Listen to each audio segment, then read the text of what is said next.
போறோம்னா veg fried rice. வாங்க தேவையான பொருட்கள் பார்க்கலாம். வாங்க ஃப்ரெண்ட்ஸ், இப்போ நம்ம ஃப்ரைட் ரைஸ் செய்யறதுக்கு தேவையான பொருட்களை பார்க்கலாம்.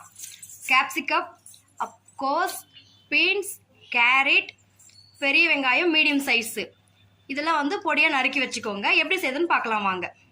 ஃபஸ்ட்டு வந்து நம்ம காயெல்லாம் பார்த்துட்டுங்க. அடுத்து வந்து என்ன மசாலா ஆட் பண்ணுறதுன்னு பார்க்கணும்ல, வாங்க பார்க்கலாம். இஞ்சி பூண்டு paste 1 spoon, 1 spoon pepper, 2 spoon chilli powder. நாங்கள் 2 பேர் சாப்பிட்றது தேவையான அளவு சாதம் எடுத்துருக்குறோங்க. நீங்கள் எத்தனை பேர் சாப்பிட்றீங்களோ அதுக்கு தகுந்த மாதிரி சாதம் எடுத்துக்கோங்க. நாங்கள் வந்து வீட்டில் இருக்க அரிசி வச்சு சாதம் வடிச்சிருக்குங்க. நீங்கள் வந்து பாஸ்மதி ரைஸ் எது வேணாலும் யூஸ் பண்ணிக்கலாம். இதை வந்து கொஞ்சம் நேரம் ஆற வச்சுட்டு அதுக்கப்புறம் வாங்க எப்படி செய்யுதுன்னு பார்க்கலாம்.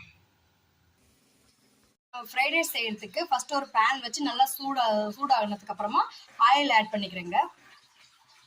ஆயில் சூடானதுக்கு அப்புறமா சீரகம் போட்டிருக்குங்க. சீரகம் போட்டதுக்கு அப்புறமேட்டு அது நல்லா கொஞ்சம் பொரிஞ்சு வந்ததுக்கு அப்புறமா வெங்காயம் சேர்த்துக்கிறேங்க.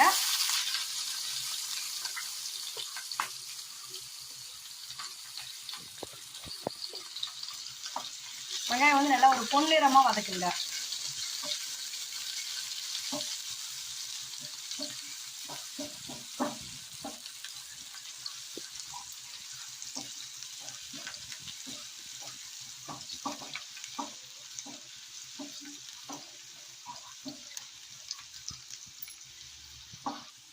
வெங்காயம் வந்து நல்லா வதங்கினதுக்கு அப்புறமா அப்படியே இஞ்சி பூண்டு பேஸ்ட் வந்து 1 spoon போட்டுக்கிறேங்க.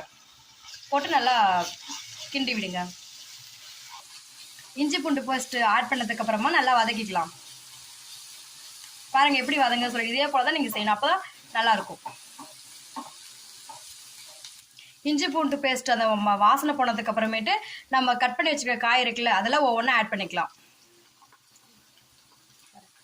Carrot first carrot add பண்ணது, அதுக்கப்புறம் பீன்ஸ், அதுக்கப்புறம் கோஸ், அப்புறம் கேப்சிகம்.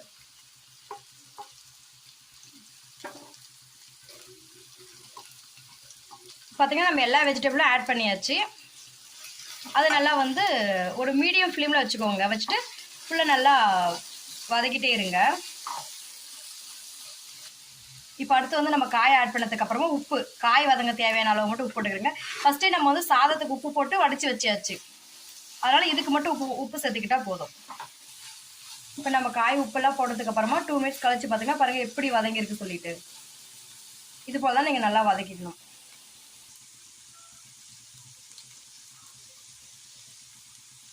வந்து ஒரு 5 மினிட்ஸ் கழிச்சு நம்ம பார்க்குறோங்க. பாருங்க எப்படி நல்லா வதங்கிருக்குன்னு சொல்லிட்டு.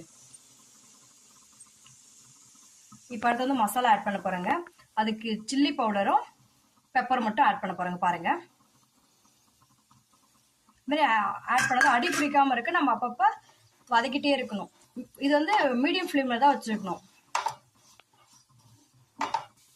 இப்போ 2 நிமிஷம் இந்த மசாலா வாசம் போறதுக்காக வதக்கி இருக்குது. 2 நிமிஷம் முடிஞ்சிச்சு. அடுத்து இப்போ நம்ம வந்து சாதம் ஆட் பண்ணிக்கலாம்.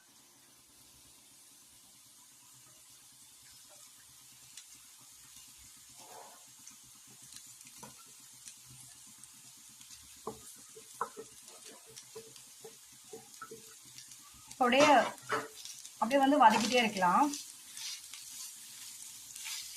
ஏன்னா அது இல்லாட்டி அடி பிடிச்சிரும். அதனால பாருங்க, நீங்க வந்து கடையில வாங்கி சாப்பிட்ற மாதிரி வீட்டுல செஞ்சு பாருங்க. பாருங்க நம்ம சாதம் ஆட் பண்ணியாச்சு. அடுத்து அப்படியே நல்லா கிளறி விட்டுக்கலாம்.